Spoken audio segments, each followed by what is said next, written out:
at 5:31 on September 1st, 2022. I would like to let you know that this is the Parks and Rec meeting tonight, and would the Parks and Rec Director please call the roll? Dutile? Here. Scudder? Here. Hawker? Here. Here. Present. Thank you very much. That takes us to the approval of the agenda. Is there a motion to approve the agenda? Move to approve the agenda. Thank you. May I have a second? I'll second that. Thank you very much.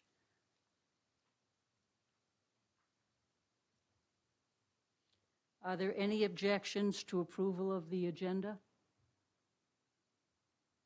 Seeing none, the agenda is approved. That takes us to item 3, approval of minutes. These are the approval of minutes for the May 5th, 2022 regular meeting. May I have a motion, please, to approval of minutes for this date? Motion to approve. Thank you. May I have a second? I'll second that. Thank you. Are there any objections to the meeting minutes from May 5th? Seeing none, the minutes are approved. That takes us to item 4, scheduled public comments and presentations. And this evening, we have no scheduled comments and or presentations. So that takes us to item 5, action items. The first action item is 5A, recommend the approval of the Soldotna Creek salmon sculpture placement. You can see that in your package. Is there a motion to recommend approval of the Soldotna Creek salmon sculpture placement? I would make that motion. Thank you very much, Connie. Is there a second? Sure, I'll second that. Thank you, Ms. Dutile. And Connie, I should have said your last name. Thank you. I apologize. I'd like a report from Director Carmichael, please. As you all know, we've been, Joe Cashai and Cam Choi have been working and requesting permission to place a salmon sculpture likeness inside of Soldotna Creek Park. There's a likeness in the packet, a picture of the likeness. There's also one almost the same size present on one of the roofs over at the hospital. As far as that stuff goes, we during our work session where we traveled to the various project areas that the Parks and Rec Department is working on, we took a look over there and kind of discussed and worked on where the best location for that sculpture should be. There was discussion regarding the hill where we put the Christmas tree, and then there was also discussion regarding the rain garden basin.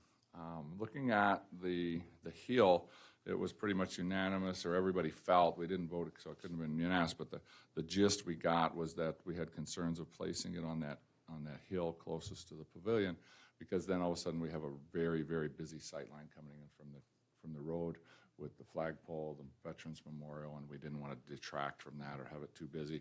As well as we did have also concerns as far as whether or not it could turn into a playground apparatus and such like that. So having been unsupervised for a little bit as a kid, I can appreciate that. So what we met with Joe and Cam, and we said, well, what about the rain garden? And when we went over and looked at it, it's already fenced. The purpose of the rain garden, or the mud hole that it used to be on site, is actually filter the top water before it ends into the groundwater and or the river. So it actually has a very significant portion, or very significant function. And the feeling was that not only would that be a good location because it already has a fence, and whether or not an additional that fence was replaced with a decorative fence or such would be replaced, it could create a story to tell rather than just having a salmon sculpture, which we're all aware of.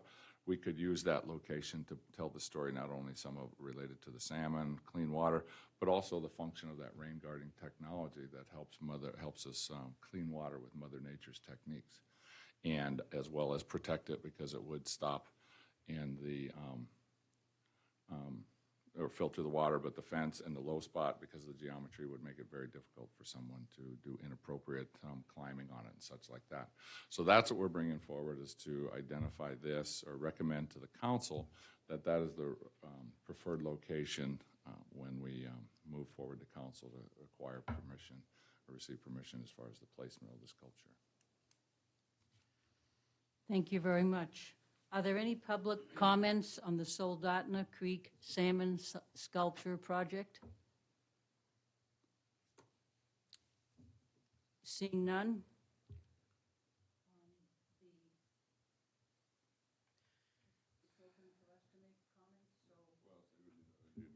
We have a motion, yes. Yeah, we need to have a motion. Yeah. Is there a motion to recommend approval of the Soldotna Creek Salmon Sculpture? Connie did that. Oh, Connie did that. Okay. Oh, thank you. I'm sorry, that should have been clearer. That's what I thought. This is the time for discussion. Okay. Yeah, okay, thank you. So, does anybody have any comments or concerns about the placement of the sculpture?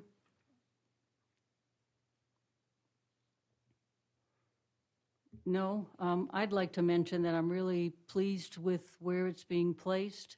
The original place where we considered putting it would have been right behind the statue of the soldier, and I think it took away from that particular item.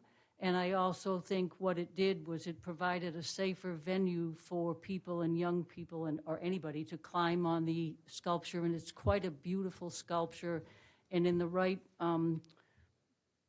condition, it will actually move and have different colors on each side. So I think it's a safe place, and it leaves the park feeling more open instead of one more thing being included in there. So I think it was a good decision. If there is no further discussion, I'd like to bring it forward for a vote. Is there any further discussion from anybody? Seeing none, Dutile? Affirmative. Scudder? Affirmative. Hawker? Delker? Yes. Villa? Yes. Fadla?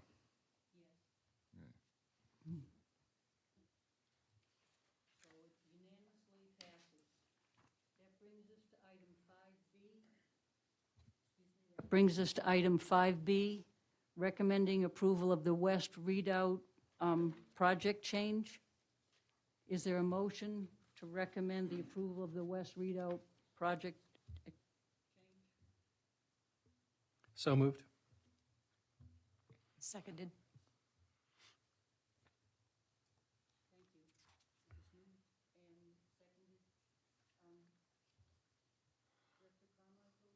This thing, my fingers. Would you please give a report on that? This project's been a brainchild for quite a few years and is now has a place within the planned capital improvement list to develop some property that the city has on the West Redoubt. Originally, the intent to develop that project was multifold.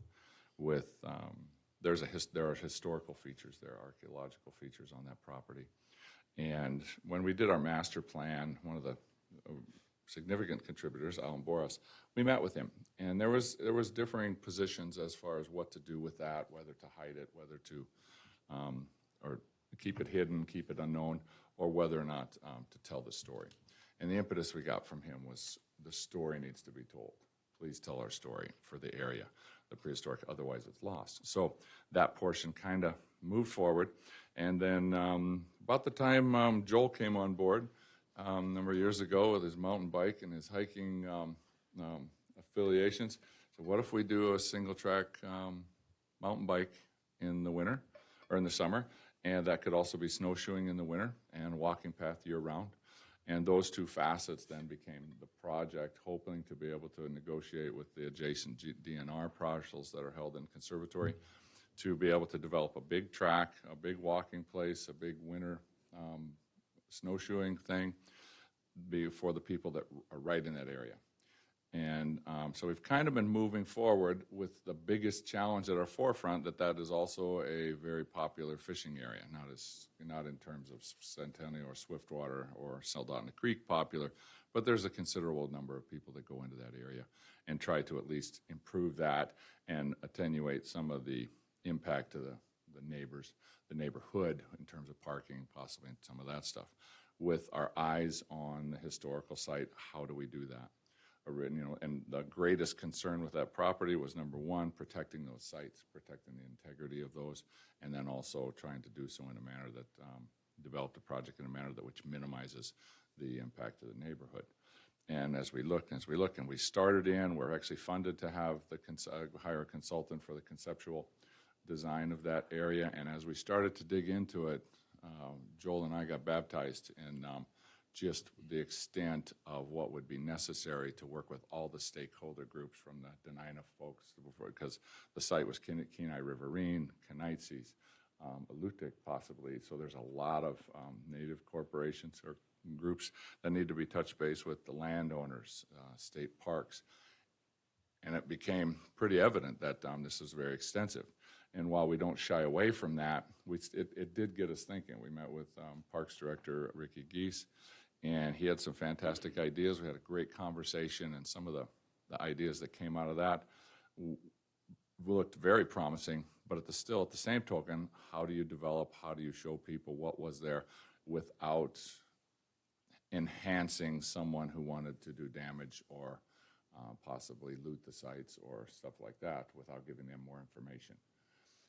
What we came up with, and as we discussed during the work session, was to spread that project from the West Redoubt project only at the end of West Redoubt to also the property adjacent to the Soldotna Regional Sports Complex.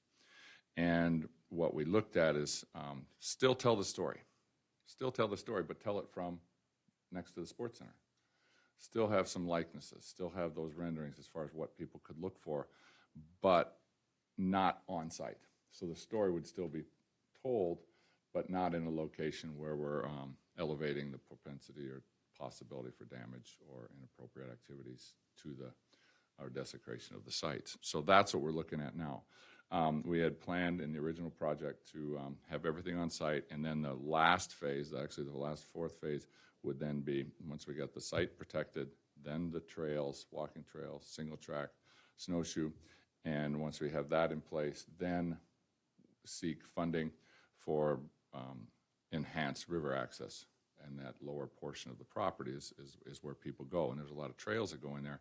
Luckily, that particular foot traffic veers off before it gets to any of the sensitive areas. So what we've looked at, and there's a couple reasons we did that. Number one was to look at different things, but a couple of the aspects we looked at was, number one, protecting the thing, but then also when we were out looking at that area and the topography and how it lends itself, we walked out the back of the Sports Center, and I've been there 30 years, and all of a sudden realized that the view of Redoubt from the back of the Sports Center is nothing short of magnificent, in that it's got the river in the forefront and the Redoubt in the background without power lines and without roads and everything else. It's an unfettered thing. So then kind of provide that, not only the historical walk and tell our story, educational area, but also create a small day use area, picnic area where people could sit with the vista of the river and Redoubt in the background. It would also solve some of the challenges, like when we met with Parks Director Ricky Geese on what do we do with buses going down West Redoubt. If we have this site that we want to continue the story of the Kenai Riverine people, how do we get people there? Maybe tour buses would venture there. How do we send them through the residential area, and then how big does the parking have to be? Because we all know that in July, regardless of how big you make it, the whole thing will be parked in, and then there's no area to turn around the bus. So one of the facets that is very enticing to put part of this project at the Sports Centers, we don't incur any additional project development things to accommodate buses. We can do that with the facilities for bathrooms. Smaller facilities might be provided at the West Redoubt project, but the Sports Center is more akin to handling that. So that's what we're looking at doing. The trail, we would be adding the trail that would connect into the Centennial Loop, and then there would be a a spur that would come off through the day area along the fence and the parking area there, and then it would go into the educational folks with the signs, and we could have much more greater detail. And there's enough topography and soil changes in there that, say, the house pits, that we could recreate those without having them then be susceptible, so people could actually see what was there and do some of those likenesses as we're telling the story without inviting them into an area that could be damaged. So what we're looking to do now is we've also met with the National Park Service's Rivers Trails Conservation group for funding, and we'll be applying for a grant. And though that entity doesn't provide funding actually, directly to us, but it does provide funding for their in-house division that then ends up to work with us as consultants, as conceptual designers, as liaisons for groups when we start reaching out to some of the stakeholders. It's something they do all over the state. It's something they've already done many times, so they already have the contacts. They already have that, and then that's kind of it's basically free consulting. It's kind of like the downtown improvement project that we just have the funding for, where they provide expertise, not necessarily money.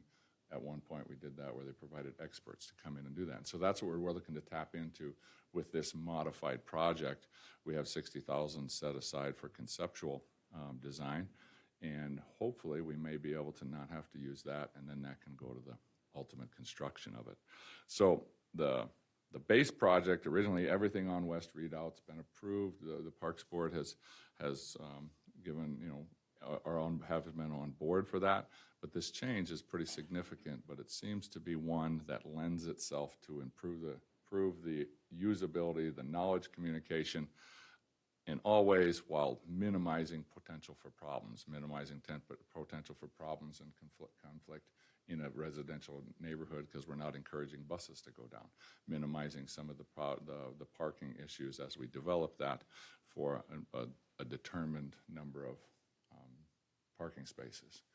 So because it is one of those, it's probably the closest big neighborhood fishing area that you can get to. So there can be some congestion at that time, and there can be people parking right next to where they shouldn't and such like that. So we're trying to attenuate that by some of the development, and then also provide some winter recreation and some almost Talteshi type experience only in town. So, because without crossing the spurs. So that's where we're kind of headed. I know I rambled a little bit, but I hope I told everything we needed to tell, and in a clear enough manner so people can feel comfortable to chime in. Thank you very much, Mr. Carmichael. Is there anybody in the public who would like to comment on this Redoubt project change? If so, come forward. Seeing no one, are there any board comments? I'd just like to comment. I think that Andrew covered it quite thoroughly, but I think it's an excellent concept, and it really protects that area that I think would be sensitive, and I think it's a win-win situation. I think it makes the best use of that, and the views and the vistas like he was talking about across behind the rec center was something that I was completely unaware of as well. Pretty surprising when we took the tour and such. So I think it's an excellent use of that, and I think it's definitely something we should support. Thank you, Mr. Delker. Are there any other board members who would like to make a comment? I'd like to chime in as well. I really like the amended project scope. I specifically like about learning about the off-site history, and I like the fact that you're doing it cooperatively with the community, and the steps moving forward were really clearly stated, how you work with the Rivers and Trails and the Conservation Association. And I think it's really important that we, and I really liked how this is stated, that sometimes with projects, we need to be vigilant in our efforts to involve and contact stakeholders, because I think that's really important, because it shows people the potential for the use of the property, while it also shows some of the demands that will be put on that property. So I think that's really, I really like the fact that you really have it be a project that's redirected to use the facility in a clear and simple manner that's inclusive. So I really like that. And you mentioned the grant. Who will write that grant? Well, the application is on my desktop right now, and filling in the blanks and the pieces, and at the nascent level, they're meeting with the RTCA folks. They were like, this is what we do. This is the kind of stuff we do in the areas we like to do, especially when we get the different traditional peoples involved. That's what they do. So it's kind of a cookie cutter that fits right in their drawer. Thank you very much, Mr. Carmichael. If there's no further discussion, I'd like to bring it forward for a call for a vote. Hey, Scudder, Yes. Hawker, Yes. Delker, Yes. Villa, Yes. Dutile, Yes. Fadla. Yes, Thank you. and that's a unanimous vote by all members present. Thank you. The Parks and Recreation Director, would you please give your report? Sure. Not a ton, other than it's rainy, it's pouring, but we're definitely not snoring. And that's at that point is where my wife rolls her eyes because of my puns. But we're kind of, our season's kind of winding down. We ran some numbers in the campgrounds. We're about 6% off to date for the campgrounds compared to last year, which could be concerning in some ways, except for the fact that last year broke all records. So had a serious peak last year in the highest revenues ever in the campgrounds, and in terms of those things, it was a good summer. Not a ton of problems other than here or there. Do I have a site? Can I get a site? In terms of those things, so it went very well. We waded through the early dry season pretty well and got things watered, and I have to admit or pat our folks on the back. About the end of June, my wife and I were driving through Anchorage, and she said, "Wow, this is brown." And when we got to Soldotna, she goes, "That's what it's supposed to look like, nice and green." So the crew was just moving nonstop. We added additional staff at Soldotna Creek Park for the summer to meet with the meet and help everything from Wednesday market to all the events. We ran some numbers for Soldotna Creek Park, and last year we did 70 events, and we're getting up there again this year with every weekend there's one or two in terms of those things. So we boosted up staff there, as well as put some focus on the flowers. We had one person which worked out well. We had planned for, and it turned out to be the best summer to bring autumn on, in that her job was watering flowers. Her job was watering the flower baskets and watering the trees. So far, we've planted over 90 trees in our downtown beautification project, and we have 0 die-off on any of them, which is a pretty good success rate. Usually, contractors hope to only have 5 or 6% die-off, and so we're sitting still at 100% success in terms of those, right? And moving forward and plugging away, and everything goes. And as you may have seen on Facebook and such, another project that we started this summer, that autumn, actually affected for us, was at the police station, we have the flower barrels we put all over, and kind of got scratching heads what we can do, and thought about, well, what if we put vegetables in there and some potatoes in the barrel, like the tire rings people use and such like that, and met with our gardeners and said, would this increase or decrease our maintenance costs? And they said, well, it probably, if anything, it would decrease it. If nothing else, it would stay the same. It ended up decreasing because we didn't have to water quite as often, didn't have to fertilize like we would on those other things. And then we harvested last Sunday, and probably got about 50, 60 pounds of potatoes, and I don't know how much kale, but then we took to the food bank from the Edible Landscape program we tried to start. It was good. It was a good feeling. Right before we harvested, took some family down to Homer, and we were stopped at the Vista Overlook, and they had the big cabbages there and all the moose food that they're not eating, but and it said, please do not pick, and stuff like that. And I was talking with my family from Germany, and they were like, this is pretty. I told them what we were doing, and they were very impressed that taking that and the money we would normally spend on just looking good actually turned into food. So, and some of the pictures on Facebook showed that the pots were still gorgeous. They're fantastic flora and everything else, and they were feeding people. So hopefully we can expand that over the course of time, and maybe get to where we can get a few 100 pounds of food over to the food bank for the money spent on that. That's not only beautiful, but also feeding some of the folks that need it. So that's probably the biggest pat on the back we have for the whole department is kind of coming up with that one. That was a really neat deal that worked out pretty well, and in terms of those things. We're moving forward in a lot of different other areas. We've got projects ongoing. As you also saw, we finished putting in some new apparatus over at Riverview Park, and we were able to capitalize through the hosting of the Alaska Recreation Park Association conference last year. One of the vendors said, I will bring this up if you will assemble it, and then I will leave it for you at a greatly reduced cost. And we were able to capitalize that through working with the council and city manager and finance. So we got that, and we had money in Riverview to expand the grassy area, so you'll see a little different look as you go by there. We haven't hydroseeded it yet. We're kind of waiting for that. We're going to go ahead and do that in the spring, since that would have rotted in the last month or so anyway. But we've got that we expanded. We also completed the replacement of the wood fiber in Farnsworth with the rubber mulch that doesn't have a shelf life pretty much in perpetuity. It stays for forever. That then, the wood mulch that was taken out of Farnsworth is stockpiled, and a majority of it is going into then Soldotna Creek's playground, so that we don't have to purchase additional wood mulch for that, because that stuff is very expensive.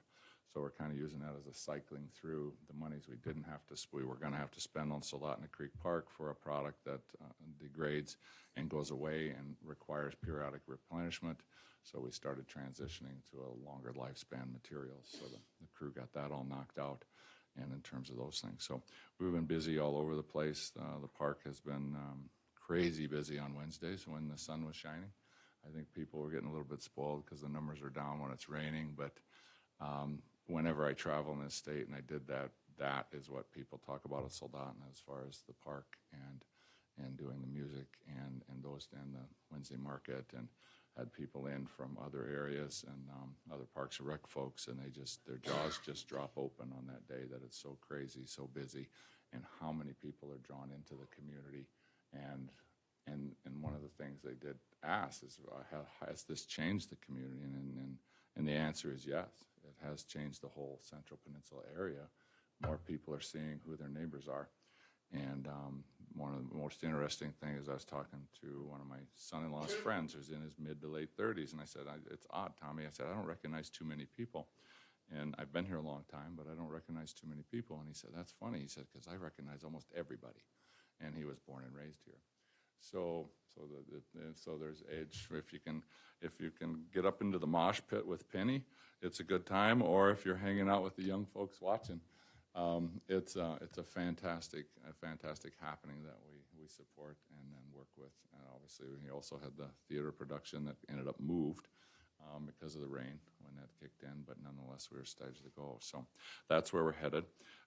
We are hosting the Alaska State Recreation Park Association conference again this fall in October. So I'm going to hand a little bit some of those details off to Joel Todd, the assistant director, to kind of go through what that is, and I'll definitely provide an open invitation to the board members for attendance of that. Yep. So the conference this year is October 12th and 13th. We'll be hosting it at the Sports Center again.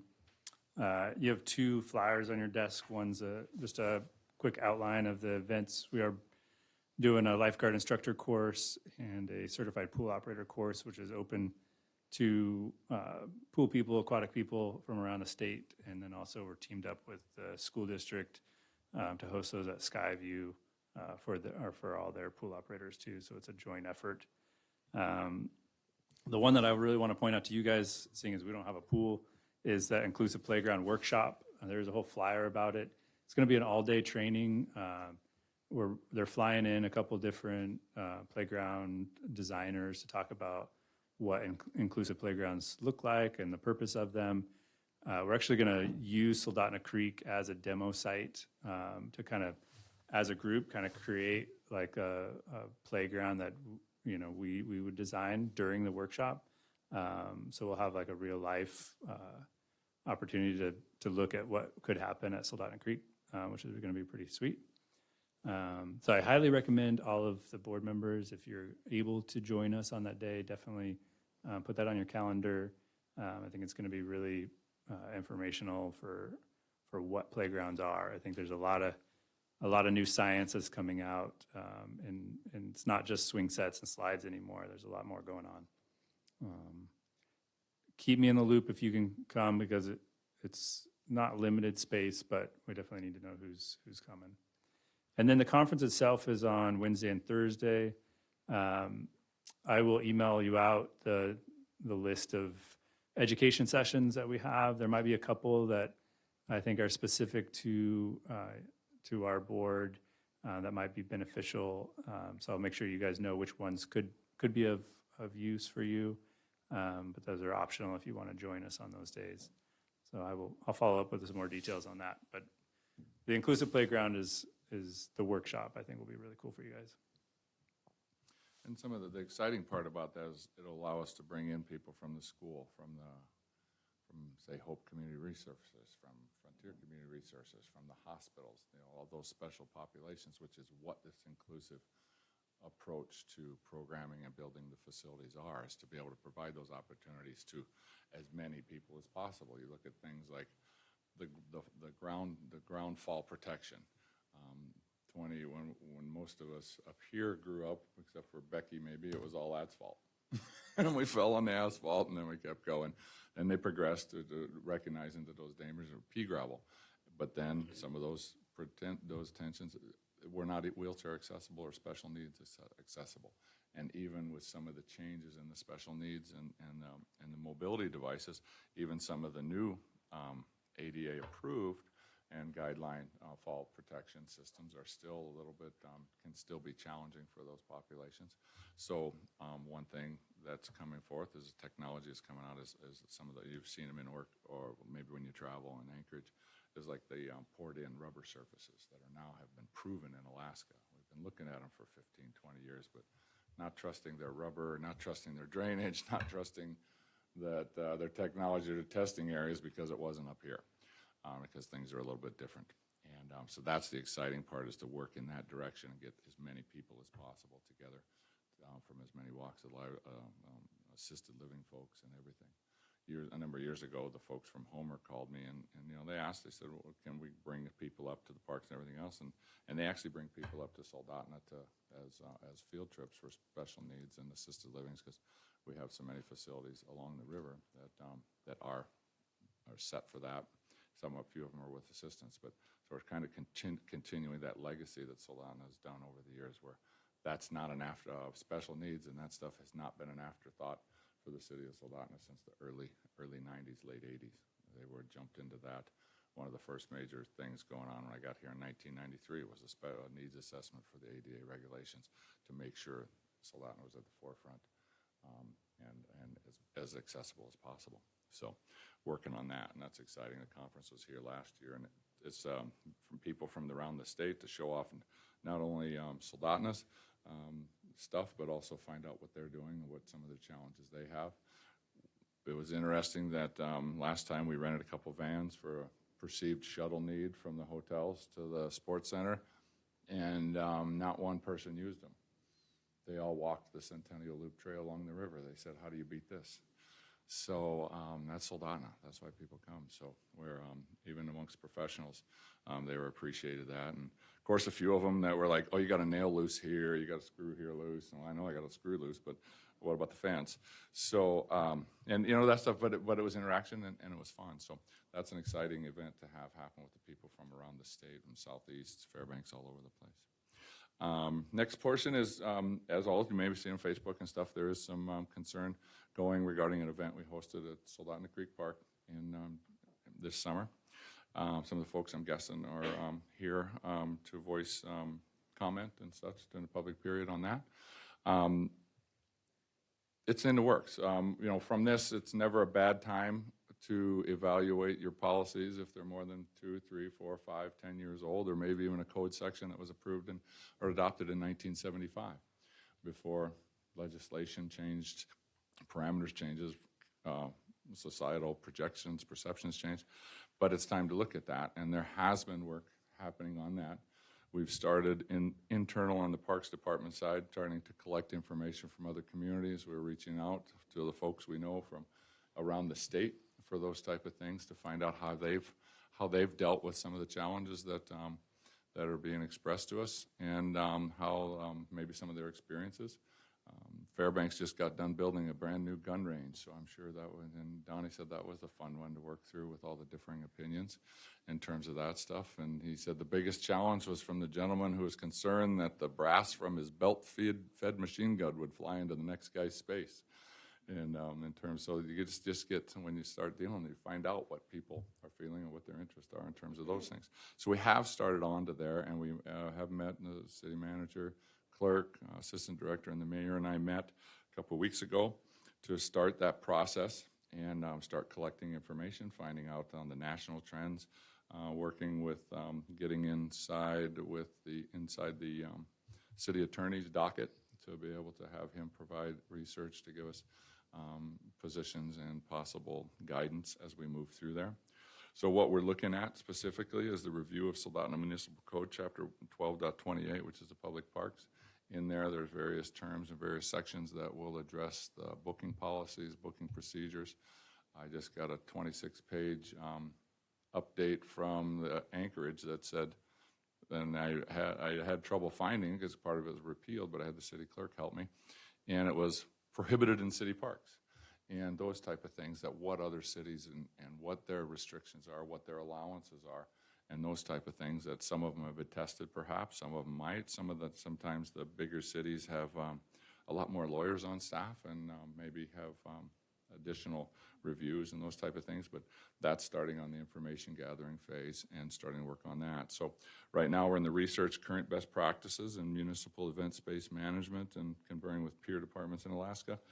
Seeking examples from the lower 48. I got one printed off from the federal page from the Midway Island even, trying to find out how people are wording what they want to have, what is allowed, what is not allowed with relation to all the various legislation, constitution, and everything else as far as goes in terms of those things. So we'll be looking at, out of that, we look to update the application forms as well as the facility use agreements and try to get something that maybe that people are happy with. Sometimes issues, everybody's not happy, and sometimes the best compromise is when nobody's happy, which is a bummer in today's day and age. But we're trying to do what we need to do to respond to concern from both sides and going together. Considering the operational needs, as far as if significant changes happen, will there be operational needs? Will we need additional staffing? Will we do things differently? Will we acquire equipment? Will we? What is possible? What is allowed? What is legal? What is acceptable? And then we're also ongoing. We're midway through implementation of a new event scheduling software that can have some of that stuff on there for easy review, easy dissemination, that can then broadcast that to a community calendar page where people can see what's going on before they head to the park and see what kind of events are on Thursday at 4, Thursday at 10, Monday at 9, and to be able to have that information there, as well as what produced schedules that can be posted on site if need be in terms of those things, just to try to help people make their decision on what they want to do, what they want to see, what they don't want to see in terms of those things. And then we also have tied into this, and this was on, we had looked at this early in the summer and decided, we don't have time to give it a thorough review, but also within this whole overall review process will also be a fee structure analysis where we sit with all of our parks and rec fees, whether it's pavilion reservation fees, whether it's ice in the sports center, whether it's racquetball courts, whether it's pipe and drape per foot, and those type of things and camp fees and those type of things but basically almost a full reservation and use facility review of the Parks and Recreation Department and facilities. Our facilities are growing, And we're getting more of them. You know, some of those even in that could be included. It could be even the cemetery stuff because that's under our purview, though administered by the clerk. So we are moving forward with that. The file is getting pretty good sized on my desk as well as Joel. And then, you know, when speaking with the Fairbanks director, Donnie, you know, he said, I can reach out to a bunch of friends in the lower 48 as well to do that. To see what they're doing and see how some of these things that how they're handled ahead of time, how they're planned, and what will allow people to enjoy the park the way they want to. So, if they're that process, as far as the staff, we will garner and develop some form of a recommendation at a very draft level with the assistance of the city attorney. That will then come back to the Parks Board for, we're guessing, some work sessions to just to look at it and see where we're at. Have the city attorney there to give recommendations and those type of things, and move forward as best we can. It'll come back to the Parks Board, and then eventually we'll have a product that after the Parks Board says we like it, then ship it to council, and then I would assume that council would have some work sessions at that time. I would be flabbergasted if they didn't, based upon my experience over 30 years here, and then try to move forward, see if we can assuage some concerns, assuage some fears, while at the same token accommodating a broad swipe of the community folks who want to have their event there. We have a market there this weekend. We had I don't know what all we had last weekend. One weekend we had 5 events in 2 days at the park. And so it's a popular place, you know, and it's a fantastic place. The same token, there is no growth without pain. There is no expansion without pain. And right now we're having some growing pains with how that all that system happens, all that system is managed, and all that system has worked. And we've heard from a lot of community members some concern, and that's why we're here, is to listen and see what, when, and how we can accommodate some of those concerns from various peoples, and away we go. So that's where we're moving forward in that realm. As far as on my report, that information essentially is what City Manager Stephanie Queen put together for the council as an update, so they knew what was coming. Also, so what you all know are coming. Before this happened was when we decided to bump up our meeting dates from once every 3 months to once every 2 months for projects just like this. So I don't know whether Stephanie had a crystal ball when she suggested maybe increasing the meetings, but it's going to come in handy moving forward so that we can do the best we can and move forward. So that's the end of my report for the day. If anybody has any questions about anything we're up to, anything you've seen around town or those type of things, speak now or give me a holler on Tuesday. Are there any questions? I had a couple of comments real quickly. I really like how resourceful you were in the parks and sharing the food with the food bank. I probably should have saved that for my comments. And Mr. Todd, thank you as well as the Assistant Recreation Director for providing this information. I will follow up with this during my comments as well, but that's a fantastic event, and that conference was very powerful last year. Thank you. So that takes me to my report. So on July 7th, we had a work session instead of a meeting.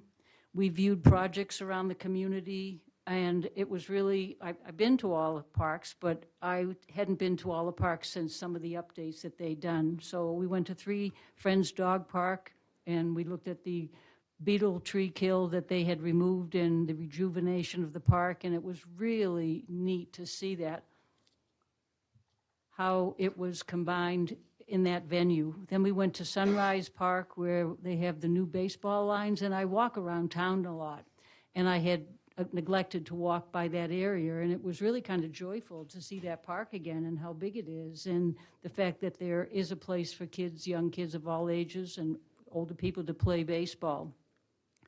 We went by Riverview Park, and I go by there all the time, and it was really nice to see that they've done the rejuvenation of it, that they've worked and moved forward, that they have new apparatus that has been installed. And I had a really joyful moment when I went by that park one day, and from a younger person who was with her parents. They were visiting from another country, and they were talking about the parks and what our parks were. And the mother said that they had been to 3 or 4 parks, and she asked her daughter, which park was your favorite?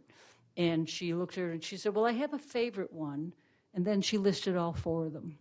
And it was really joyful, and it was so joyful because in each one of the parks, and I'm not sure of her age, but I think she looked to be maybe 6 or 7, in each park there was something different that afforded her a different opportunity. So not only do we have many parks, but we have diverse parks and parks that will include all young people. And I wish I would have had a tape recorder.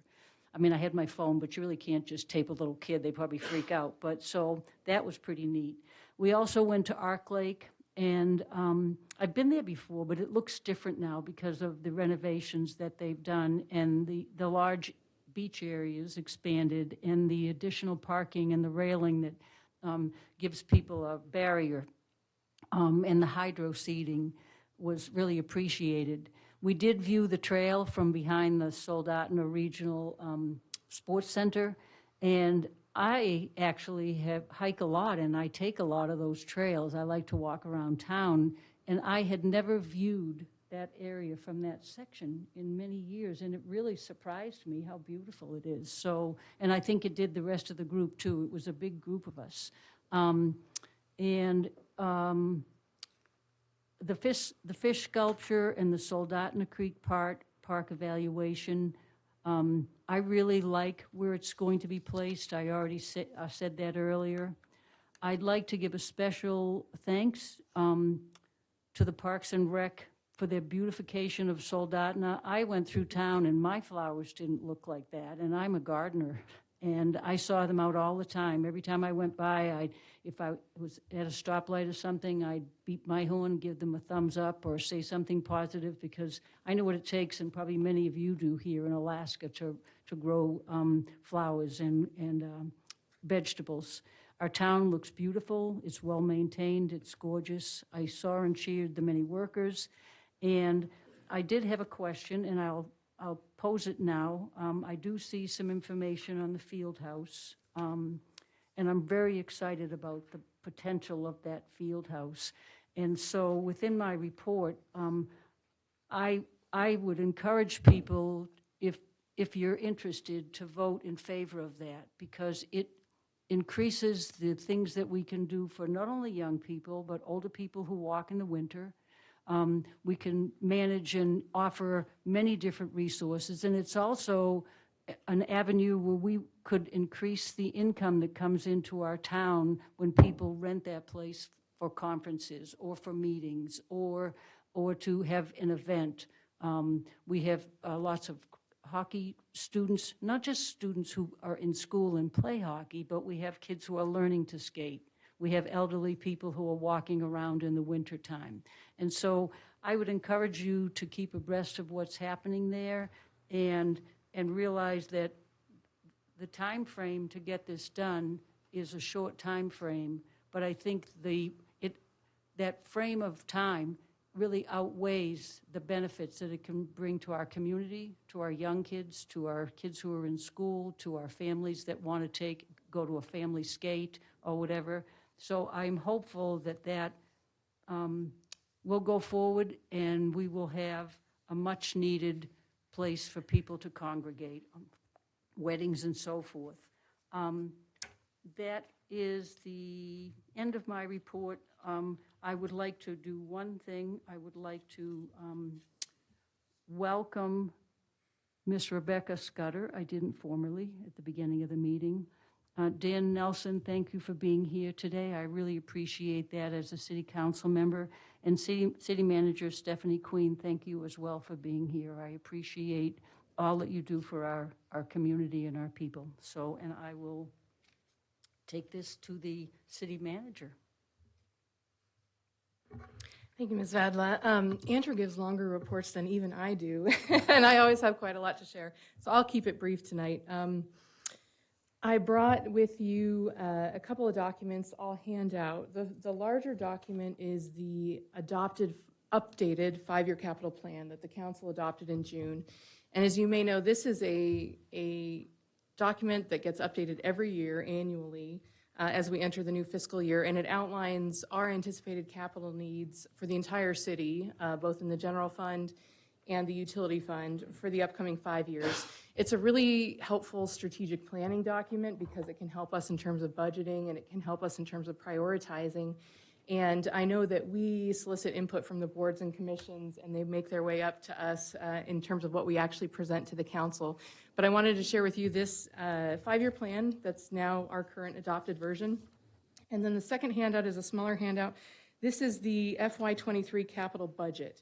You'll see that it's identical to year one of the 5-year plan, and that's typically how we've been doing this, where the council approves 5 years worth of projects, and then the first year essentially becomes our capital budget. And there are a lot of exciting and fun parks-related projects, and these projects now have already been funded. So as of July, the council has appropriated these funds for FY23. And they include things like additional downtown wayfinding signage. That'll be signage that'll help orient visitors and guests towards important community assets and features. We're looking at an update of the city's webpage. That's a lot of work. It feels like we just did it, but it's actually been a fair amount of time. So looking at improving that in terms of giving people a better way to access the city services and information they need. Storefront Improvement Program, that's a program I hope you're familiar with, ongoing and gets funded every year. So an additional round of funding for our business matching grant for the Storefront Improvement Program was funded again. We now have funding for the conference room design expansion at the Sports Center. So as you know, for many years, a lot of discussion about needing better conference space, improved conference space that's at a level of finish that people would expect, and we've gotten a lot of use, a lot of mileage out of those existing rooms, but they're not the right shape, they're not the right height, they don't have the right technology. And so the city had worked for many years to try and identify the best path forward.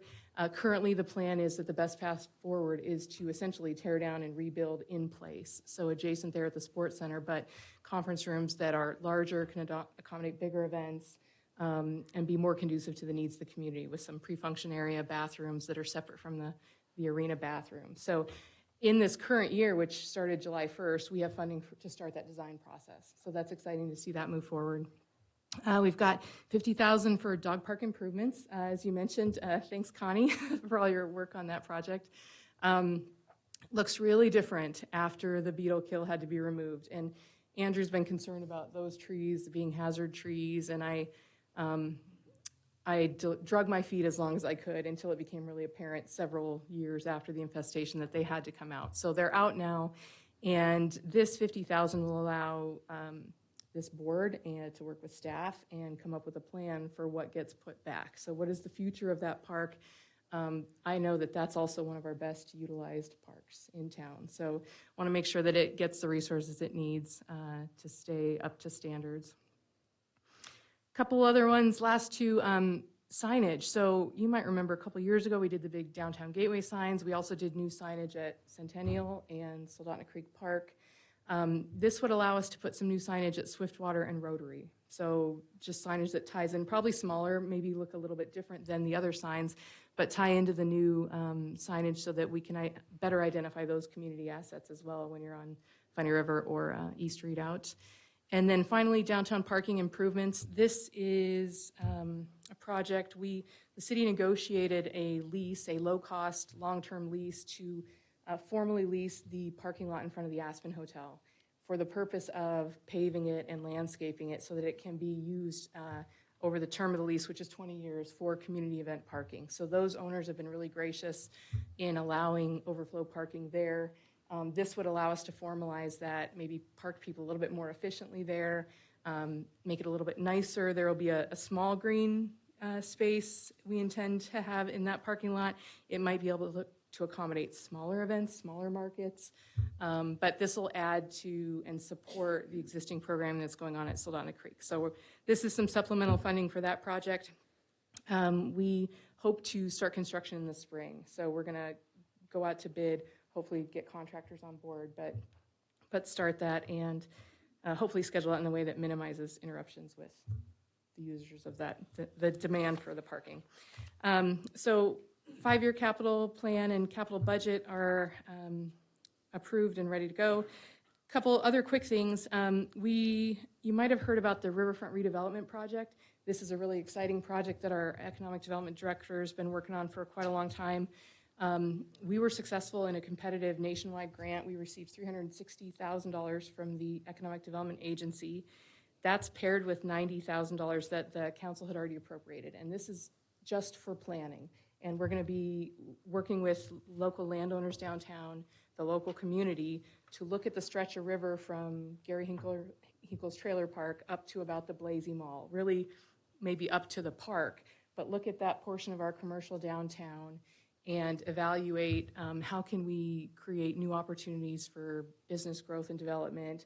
Is there different access needs? Is it possible that we want to consider a new Main Street that actually runs along this stretch of riverfront land that would open it up to development? And the goal with this project is not necessarily, it's actually not more public land, but can we act in a planning capacity with the landowners to kind of reconfigure what's possible on that stretch of our downtown, recognizing that the river runs parallel to downtown, but many people don't see it. We're kind of highway centric.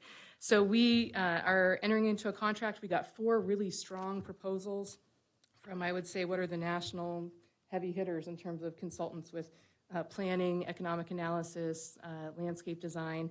And this project, per our grant requirements, has to be done by about November of next year. So they're going to kick off with some field visits. They'll kick up the public involvement's probably going to start in the winter.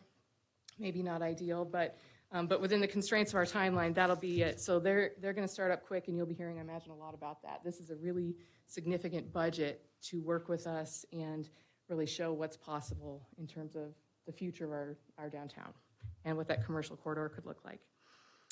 Very last thing, the council adopted a resolution at their last meeting supporting us in joining in a joint application with the borough on a program called Safe Streets for All.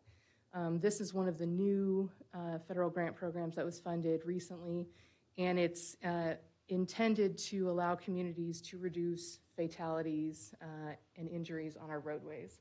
So this is something that the city would have been eligible to pursue on our own, but instead I think this is the right approach. We're partnering with the borough and the other municipalities within the borough. The cities in the borough are all coming together to support a regional application. I think that'll make our application more competitive because these are competitive funds.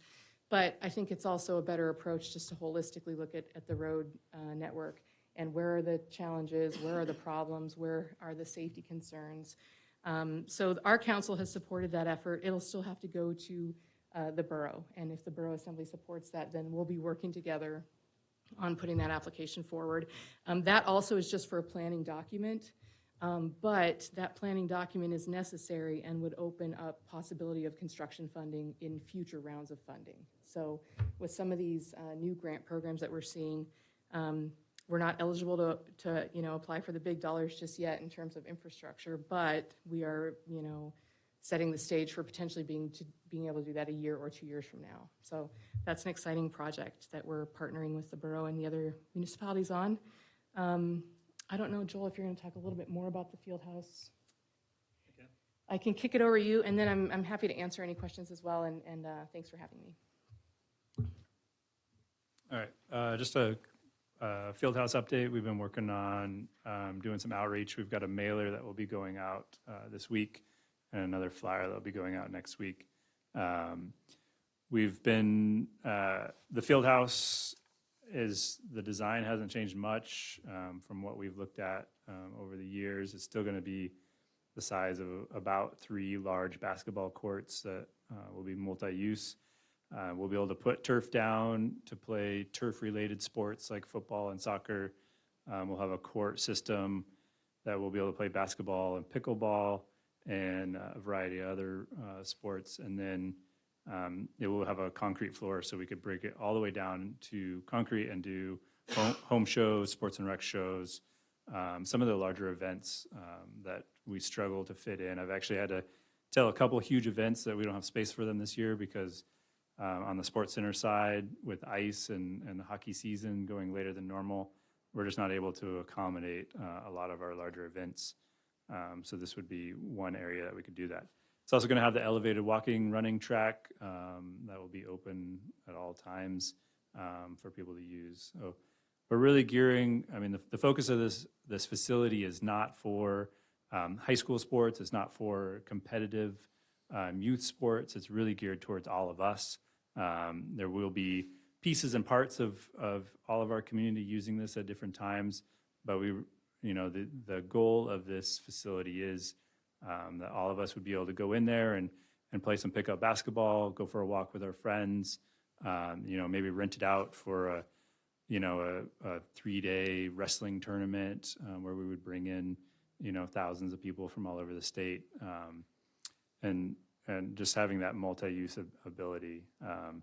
It is on the ballot on October 4th to vote for bonding, part of the cost of this. We have decided as a city that we have sufficient revenue and savings to take care of that bond payment without raising taxes or creating anything new at this time. We've been investing in our community for, I think, 30 or 40 years without touching our taxes. And we've created Soldotna Creek Park by investing in it. We've invested in a lot of our bigger facilities. Obviously, the Sports Center is a big example where we're willing to go all in because we realize it's going to be a benefit in the long run to the whole community, not just Soldotna. It will just be Soldotna voters that vote on the bond issue. It's not a borough-wide voting. So it is just residents, but like all of our facilities, our library, our parks, everything that we do, we look at serving the greater Soldotna area, which is about 45,000 people. And we're confident that we can do this, and we think it's a good idea as an administration and Parks Department, obviously. So we will be getting more and more information out to you guys in the near future. All the mailers and things we will get out to you guys directly, so we can have that information when you guys are out talking to your friends or community members. So if there's any questions on that, feel free to ask. I mean, Andrew or Stephanie can help out. Okay, are there any questions from anybody on the board?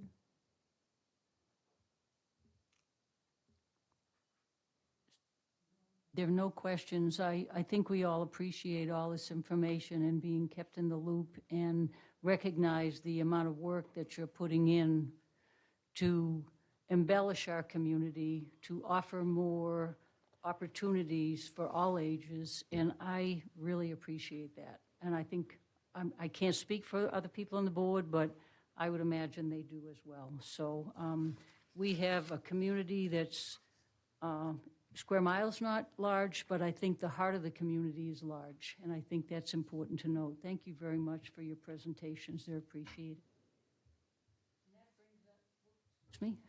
That brings us to public comments. Public comments will be limited to 3 minutes for an aggregate of 20 minutes. Please provide your first name, last name, and address for the record. I'd like to remind everybody to please be courteous and respectful during your comments. For those of you in the audience, I request that you refrain from applauding, cheering, whistling, clapping, or boisterous behavior during public comments. Please be respectful of the views of the speaker, even if you don't agree with the speaker. Please observe proper decorum and not engage in personal attacks or disruptive behavior. The board will respectfully listen to your comments. We are not here tonight to engage in debate, answer questions, make comments. We are here to listen to the concerns of the people and write them down so that we can better address them. The board will respectfully listen. Again, comments are limited to 3 minutes, 20 minutes aggregate. Each speaker, please say your first and last name and your address for the record. And when the little ding chimes, please just continue speaking. If you're right in the middle of a sentence, I will let you go forward. Thank you. So is there anybody, we don't do a sign-up list, is that correct? We haven't normally. So is there anybody who'd like to speak on any topic that's on the agenda or not on the agenda? Thank you very much.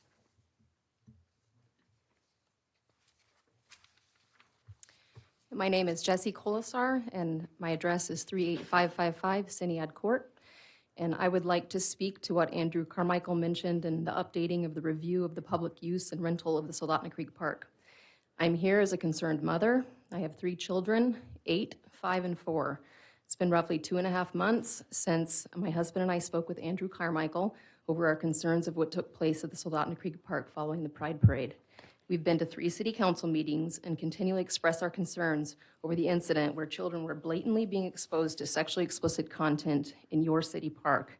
We've been met with what could be perceived as annoyance by the city council that we continue to show up and speak about this concern that we are all very passionate about. We have expressed our concerns that this was not the proper venue to hold this type of event out in the public eye where adults and children who just want to use the park are forced to be subjected to content that is of an adult nature. We love our parks. Our children love our parks. We want our children to be free, to be a child, to run, to play, to get exercise, to explore nature, to use their imaginations. But above all else, we want our children to remain children for as long as we can. We live in a society that is pushing children to learn about situations and choices of an adult nature before their brain is even fully developed enough to understand the weight of adult content that's being placed on their backs. There will be a time and place to have adult conversations with my own children, but when that time comes, they will have far outgrown going down slides or racing across monkey bars. Those conversations will take place on my terms and should not be forced to take place due to stumbling upon adult sexually explicit content in a public forum where things of this nature really have no place. The City Council has continued to put this issue on the back burner to speak about issues of much less importance or moral gravity.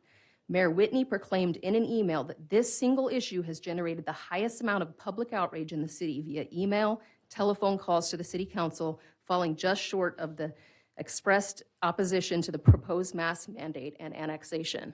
The public is concerned. I know you guys last met on May 5th, and since then, the Pride event took place at the Soldotna Creek Park, and I would ask that you put some thorough thought to the community's concerns over what takes place in your parks, because I believe the protection of children is of the utmost importance above all else, above the city's financial review, the city purchasing property, taxes, sculpture placements, or even proposed short-term mask mandates. Children should be elevated to the very highest on that list. In the last council meeting, Stephanie assured the public this issue was being looked into and researched and would ultimately come back to the Parks and Recs Advisory Board for review. If this is the case, I'm asking that you really put some time, thought, and consideration of the public concerns on this matter. Thank you. Thank you, Mrs. Culper, and I don't know if I pronounced that properly. Coliper? Thank you. Good evening. My name is Tom Barrett. My address is P.O. Box 2763, Soldotna, Alaska. I came to Alaska as a police officer in 1975 and served here in Soldotna after serving as a deputy in Los Angeles County Sheriff's Office. My last assignment was as a chief of the Maricopa County Sheriff's Office in Phoenix, and I chose to come back to my hometown of Soldotna. My wife, Adele, was raised here and graduated from Kenai Central High School. Adele and I have 9 children and 38 grandchildren, plus many, I'm not sure how many great-grandchildren yet. But as a side note, Adele and I spent our honeymoon in Centennial Park, so we certainly respect the park. I have also served this community as elected mayor. As mayor, I was in a position to negotiate a trade for the old Trooper compound for the city-owned property on K Beach Road at their present location, which is part of the Soldotna Creek Park today. 2 of my children have served on the Parks and Recreation Advisory Board. My concern is about events being held at the Soldotna Creek Park or any park in our community.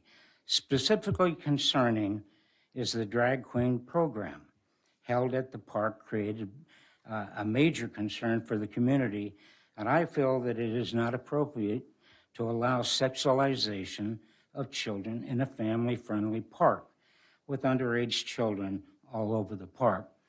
I'm not here to point a finger at anybody. I don't hate those people. In fact, I've reached out to them several times, that community, to sit down and have a dialogue. What I am concerned about is my hometown and the city park that I was involved in getting started. I think it's important that each one of us stop and look at ourselves. If you don't have children today, I understand that, but you did, and other people that you represent have children. What I'm looking at actually is to see, and Stephanie, I appreciate your reaching out, but this is such an important issue to many, many people.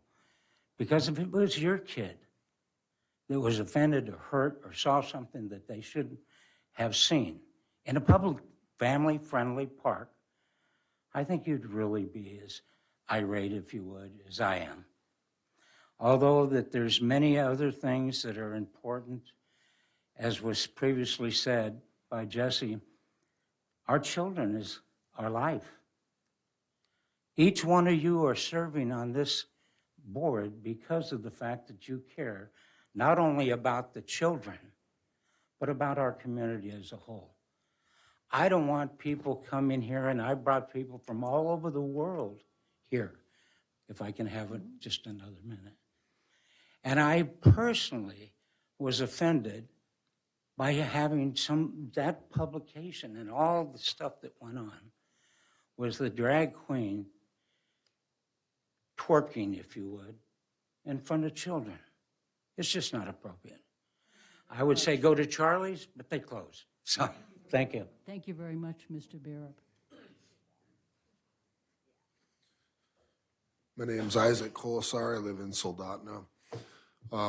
My wife and I initially are the ones that brought this to Andrew Carmichael and then to Stephanie Queen. And so who I'd like to address tonight is the board that I haven't spoken to yet and tell you guys how this came about.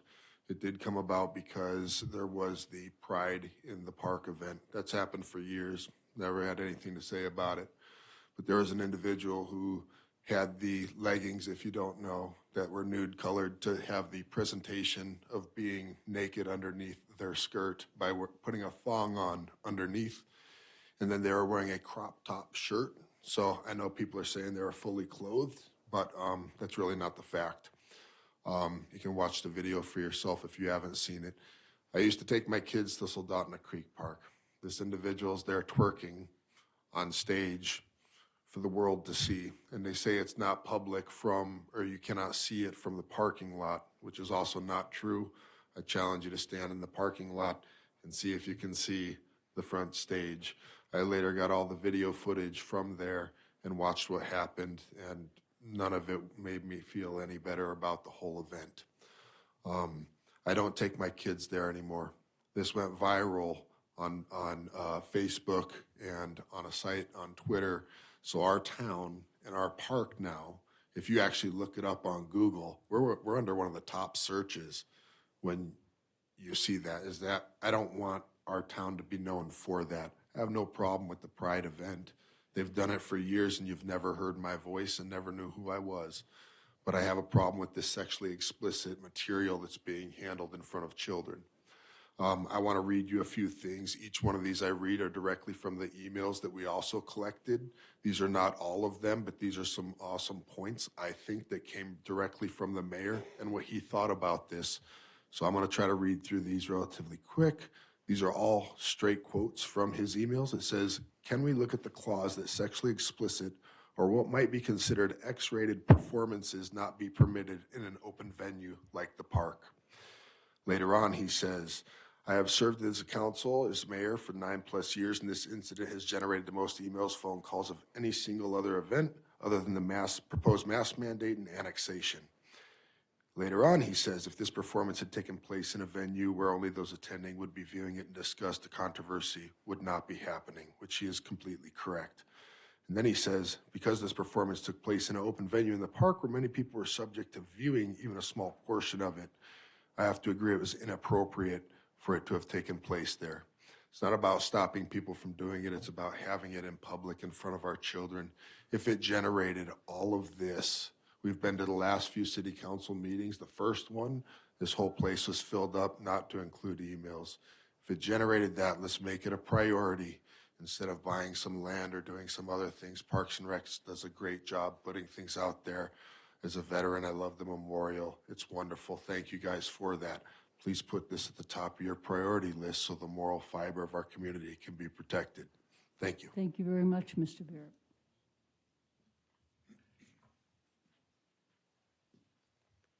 My name is Zeke Johnston. I live at 34218 Poppywood on K Beach.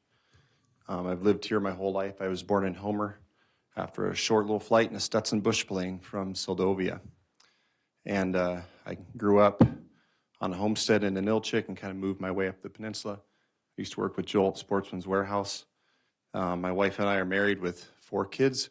I'm a local bladesmith, which I do at full time. I love Soldotna. I don't care much for Kenai, even though my best friend lives there. I love Soldotna a lot. And just like has been previously mentioned, never heard from me before except at the 3 previous Soldotna City Council meetings. And I'm also very concerned. Once again, I never griped about the Pride event.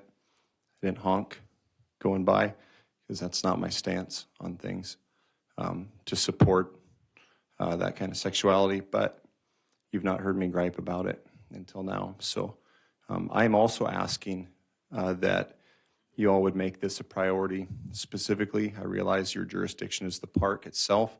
I think this is a citywide issue, and I think that we need ordinances. An ordinance passed as far as public decency in public goes. I think it's broader than just the park, but I think the park is a good place to start. I appreciate all you do to make Soldotna beautiful, and it is a really beautiful city. I love it.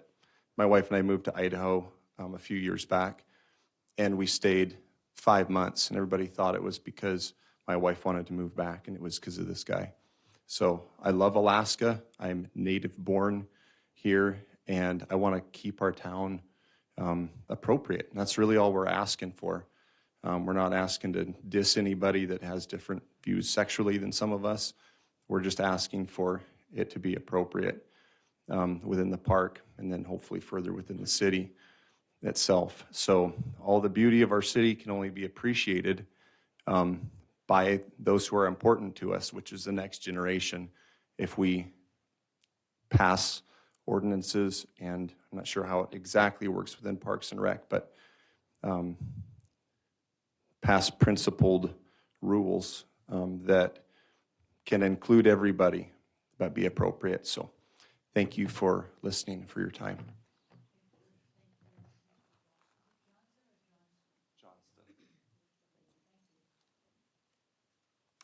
I'm going to take one more, and that'll be you, and then I'm going to open it up if anybody has something that's not on this topic so that we can include everybody. So thank you very much. Hi, my name is Adele Bear, Box 2763, Soldotna, Alaska. And my husband already spoke, but what I'd like to add is if you guys are serious about this and you really want to make some changes, we're excited about that. But we as a community, we also want to be a part of this. So if you guys want to take our names and numbers, emails, and call us when you guys are ready to discuss this with the public and see what kind of ideas we have, because you guys are going to make changes, and we know that. But we'd like to be part of those changes with our ideas also. And even with the other group, they can attend also. It doesn't bother me, but we just need to come together as a community, discuss what our rules are, and how are we going to protect our children. I heard you guys talk tonight about, our community with our elders, with our handicapped people. How are we going to help them? How are we going to let them go to the parks and enjoy the beauty that we have? Well, I think our kids are just at the same level as they are, and we need to do something about it. And I, for one, want to stand up here. I have the time. My husband has the time to come to meetings. find out how we can make some changes on these policies. Thank you for your service.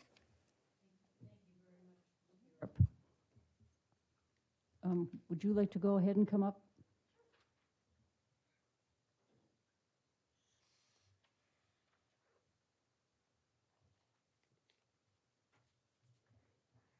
Hi, my name is Andy Mallard, and my address is 38650 Adkins Road.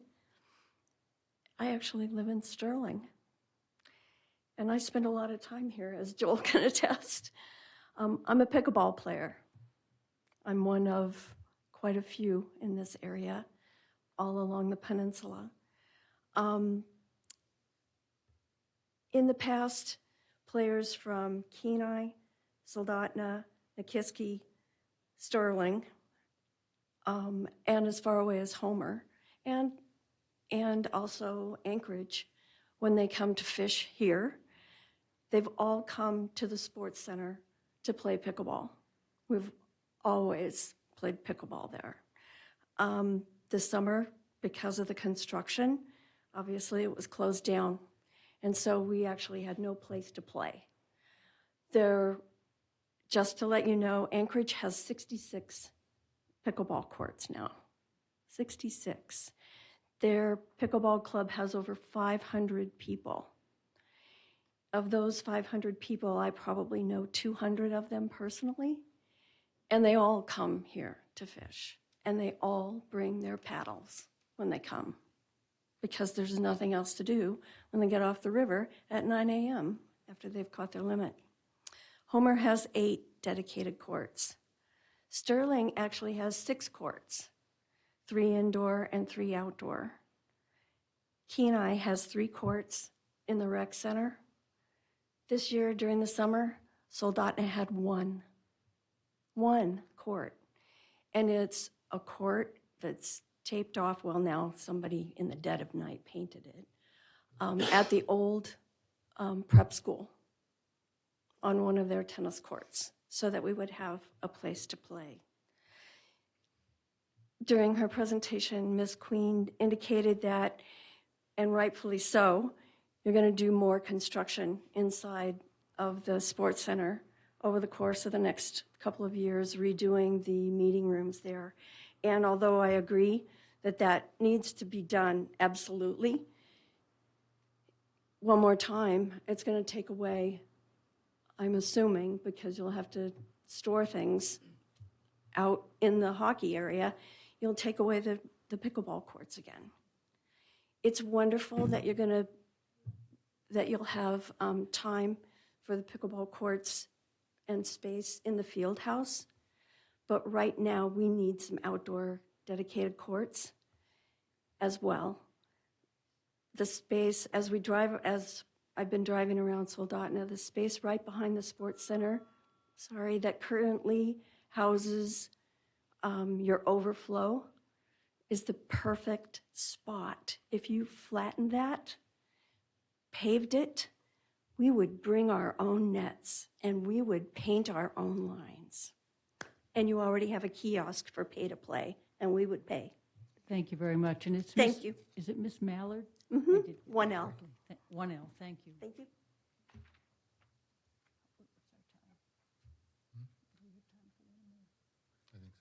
Okay.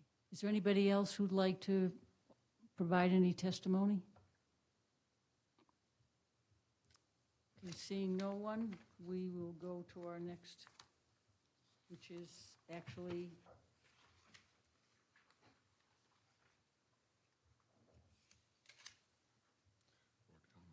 the council. Yep, the council comments. Mr. Nelson?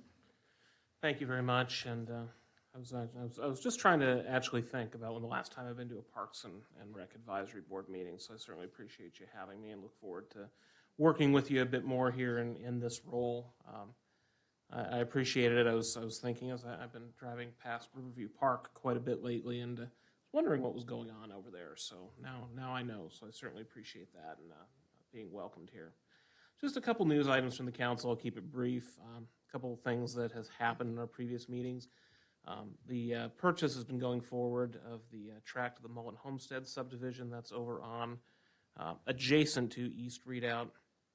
And that's something that's been in kind of the planning process and at least been in kind of the eyes of the administration and staff for goals. And I certainly appreciate them being proactive and bringing that forward. And that's basically designed to help alleviate the traffic as you do the left-hand turn from East Redoubt in that unsignaled, terrible intersection that's very, very difficult to navigate. So I think there's some really good plans conceptually for some through things and potentially some land there that might have uses in the future specific to Parks and Rec and other things. So that's been approved and I believe is all going forward administratively.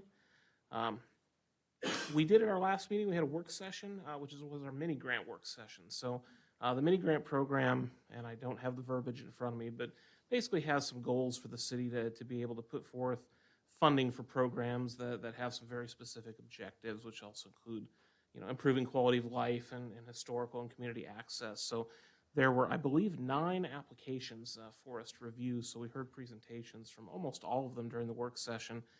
Very, very interesting, and again, just reminds me of all of the good things that happen in the community and the very community-driven things. So 2 were awarded, 2 $1,000 mini grants were awarded. One was to Barely Threaded Quilting. They're doing I'm going to massacre this because I'm not a sewer, but they're doing a sewing program where they do some teaching and are buying some machines to be able to do some community outreach and kind of open to do some things. And I'll just apologize. But it's a good program. It's very, very interesting. We actually had 2 sewing programs come up, so just of interest there. The other one was to a new organization that has been incorporated with Bridges, which is Peninsula Period Network.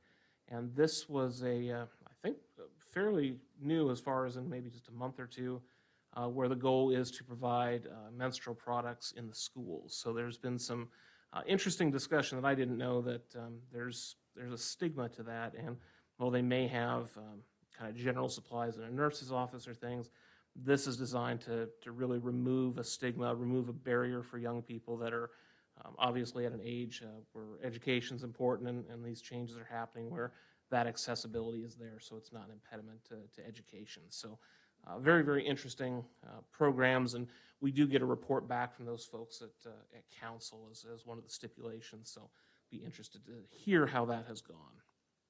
The last thing I'll mention is we had a special meeting this week that was to continue through the city clerk hiring process to replace our interim city clerk or to hire a permanent city clerk, and that is moving forward. So some more to come on that, but obviously, as many people know, the job market and the employee market has been hard to recruit with, even here at the city level. And Ms. Queen mentioned some of that here at the last meeting, but we've been doing a couple rounds of recruitment, I think, for this position. So certainly good to have a candidate and moving forward with that.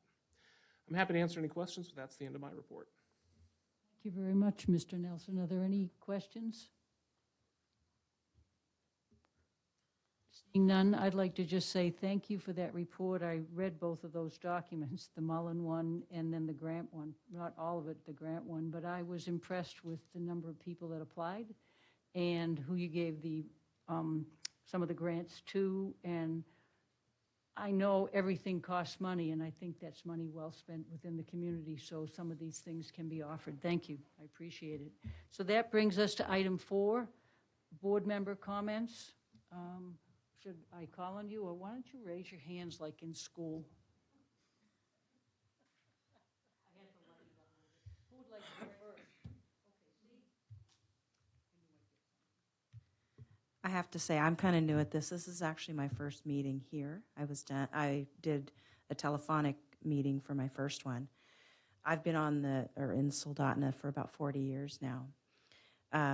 My baby that I raised, my daughter, she was born and raised in Soldotna. She's now 36. So I can understand and appreciate the comments in the open section today. And I want you to know that, everyone here on the board has heard what you said. It was powerful testimony. I appreciate that. It'll be definitely taken into consideration. And it's not easy to bring that kind of stuff forward sometimes. We don't always know how to process everything. Some of us are learning, but we have other skills that we bring to the table, like life experiences. And again, we may or may not disagree either way. But I just want to thank you guys for doing that, because that helps everybody that can't speak out for themselves. Thank you. Thank you very much, Ms. Hawker.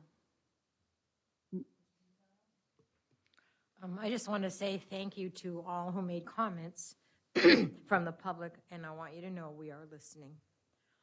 Also wanted to say that Centennial Park looks really good. You can hardly tell where the trees have been cut already. It's like all the vegetation has grown up. So thank you. Thank you for all your hard work in the parks this summer. And that's it.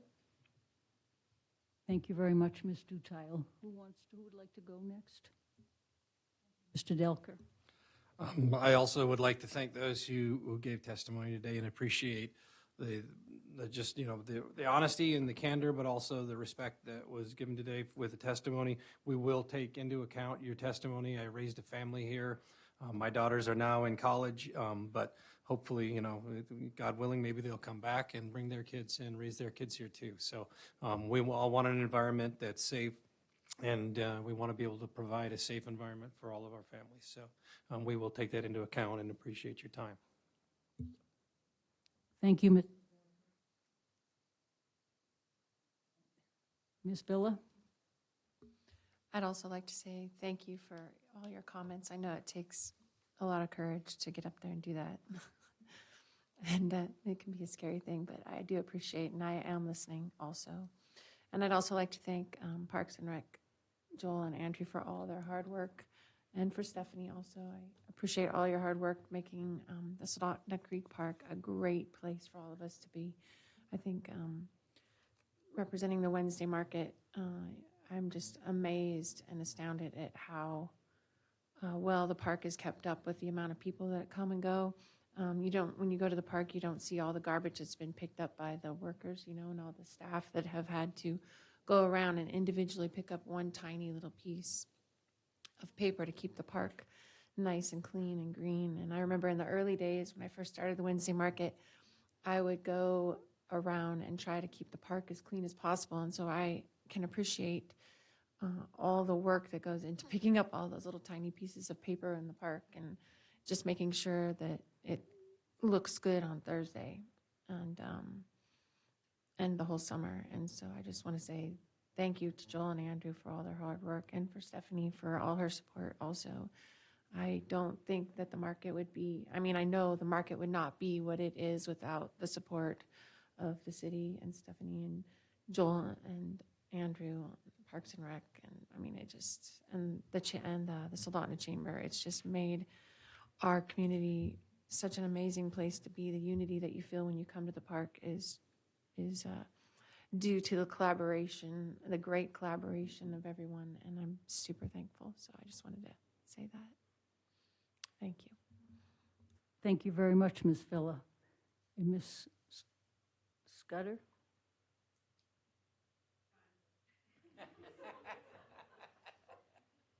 I know what that's like. Yep. First meeting, you're supposed to talk a lot. No. So I'd like to thank everybody for coming tonight. I'd like to thank you for your courtesy. I would like to thank you for bringing up the pickleball. I've always wanted to play that, but the right shoulder probably won't be able to handle it. So I'm going to stick to downhill skiing and maybe dancing. But I wanted to thank all of you who came tonight. I appreciate that we're all here. It's been a long summer. It's been a nice summer.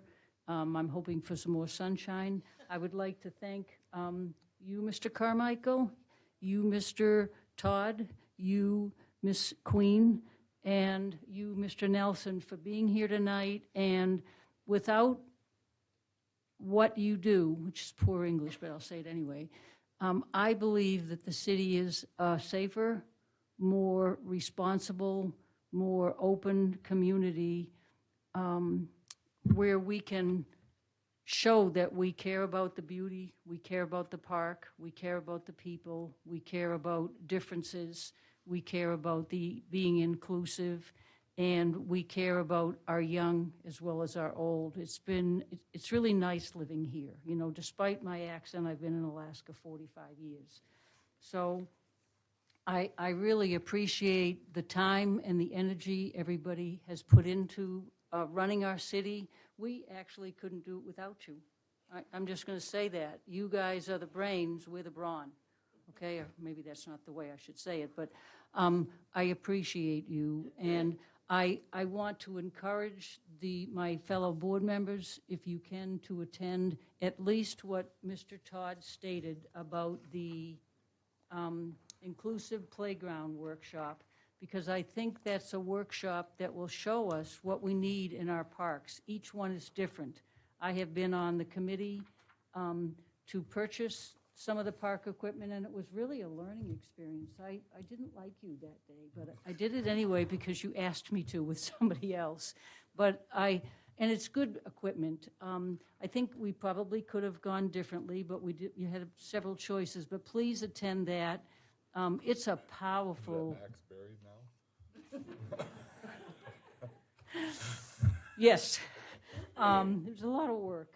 And it was fun, too, because I learned what really pleases young kids is playground equipment. I love going down the slide. So thank you for those of you who came again tonight to testify. I think that your voice has been heard.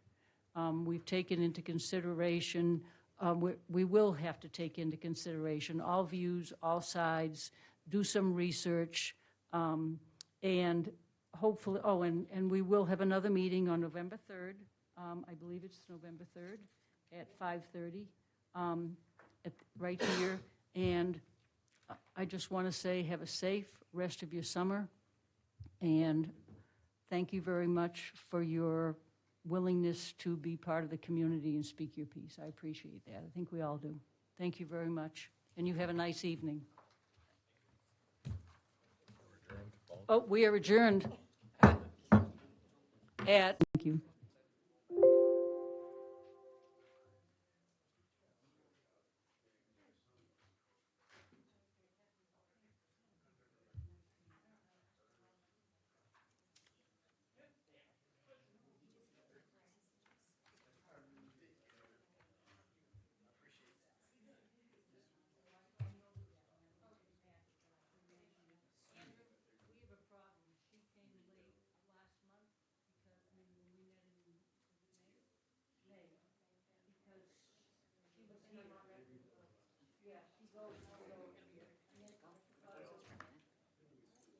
How'd you do that? Thank you, No, guys. how'd you vote when you did it? You too. Immaculate votation. Voteption. Voteption. If she could do what she does with the Wednesday market then and not kill somebody, then she probably has other powers we don't know about.